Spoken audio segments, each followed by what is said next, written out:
bolster to Sejuani in the solo lane. Sejuani also, I think, would have a good matchup in the Jace, so I'm expecting Brion to rotate the Renekton to top, also because it's more available here, as in comes Umpty. He does have boots. All right, let's see what they can find, as Morgan is taking a lot of damage from Zeus here, but does get the stun, and Zeus should be dead. There it is, Kuldameek. Most of his lanes are doing well. All right, well, there is Karras being delivered to Faker here. Oner gets himself the stun. Karras tries to get out, but it's Vision.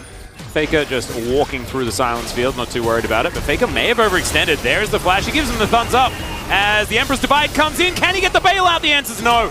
As Karras, he's going to get tagged, and that is going to be it. Zeus picks up the other one as well with the Glacial. Is now off cooldown. All right, let's go. Well, T1 knows. Can you line it up is Oner's the on his question. way. Gets the stun. There's the body slam. Max range. Easy peasy. The lead. Only expanding as... that was a bit odd. That's going on there. As, yep. Morgan going to get permanently frosted. And now Oner's going to move in. Kuldameek is decent as the wish comes through, but it's not enough. Heartbreaker. And Karras looking for a play on Faker here. All right, there's the barrel. Faker in trouble, and Karras locks down. T1 definitely... Here he goes again. Game is, okay. Faker, Emperor's Divide comes in as Morgan is just going to die. And now Umpty is going to have to run away from the Pigeon Man with the Sand Soldiers. Barrel comes in. Can Faker actually find the remainder of the damage? He's going to look for it as there he goes. Sweeping Sands comes in. Conquering Sands. Oh! The Comet! Playoffs, but they've done this against better teams as well. Gets the flash, and actually a few buttons go awry, but it's not enough. Man. Hostile. What I assume will be a Kraken Slayer second. As we have a trap. Has been set. Hostile takeover immediately going to be used, but Umpty's going to avoid it. Chains of Corruption come in. Morgan is on the flank, and they just leave. Carrier Karras wants to pick up the kill. The bailout is not going to do anything here. Henna wants to participate. It's not going to work out as it's... At some point in the game. Surely. Surely. Maybe. Well, yeah. We say surely, but sometimes T1 just wins, and it sort of comes out of nowhere as they don't get the charge on Shirley, and now 5 members here in this mid lane. T1 raring for a fight. This is Hostile takeover available. Not Soul Point.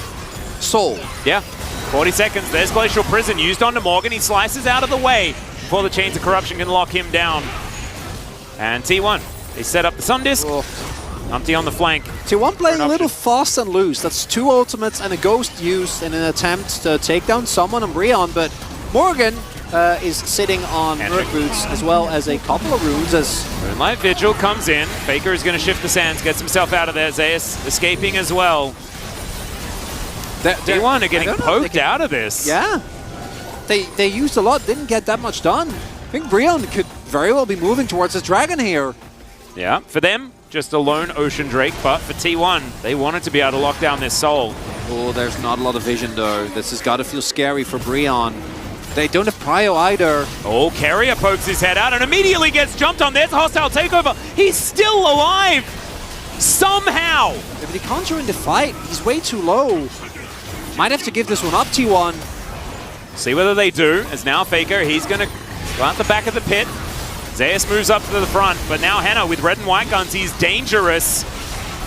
And okay, the arrow's not going to be enough. I'll allow that. The Lord's Renekton is a late game threat. Always has been, always will be. As Chains of Corruption come in, as I may have cursed him because the Emperor's Divide is going to cut him in half. There we go, that's the first kill for the team fighters immediately. What? Where did Henna go?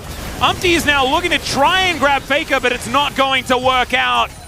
And T1, they just wipe the floor with them. Karras and Effort, the last men standing in the Baron, not going to be up for much longer. Atlas, a man with mythical power, as he hasn't finished his sentence, or T1 find a great hard engage on Brion. Going to turn that into a dragon immediately. Zeus and Faker making sure that no one is going... Whether the Drake is going to be the next thing on the menu, looks like it will be. And it looks like Bro want to fight. Yeah, Faker might just like come over here and... He's just pushing by himself. Yeah, win the game. Yeah, he's making sure that they can't actually contest. He might take it. He'll take a Nexus turret. Yeah. Yeah, that's happening. Because there's no one here. Karras is going to turn up, but there's a Nexus turret. Shifting Sands gets him. T1 can now, because they've broken them up like this, they can just take themselves the soul. Faker, Emperor's Divide is going to deny that to the skies. Umpty, if he finds himself a body slam decently, but no, it's not going to happen. Flash over the wall, though, from Karis is going to spell the... Yeah? I don't think you often get a deal like that. No. Owner making great use of the fact that Anna doesn't have his flash available. Flash stuns, not a lot of counterplay to that one. Do you see that with that IE second, there is a considerable amount of damage still available as Umpty starts this one off. Faker unable to make his way out, even with the ultimate. But yeah, Faker dying here, trading his life for a Nexus turret. And yeah, Henna with some good weaponry, but just going to grab himself a red buff for now. And the weaponry is not really the compensation that we're wanting to have, as Keria is going to find Umpty. That's a flash to make sure that he cannot body slam over. Really beautifully done. And that is Gumayusi picking it up from downtown. Says, thank you very much for the extra money. I wanted my Infinity Edge. I guess. Is what he's going for next.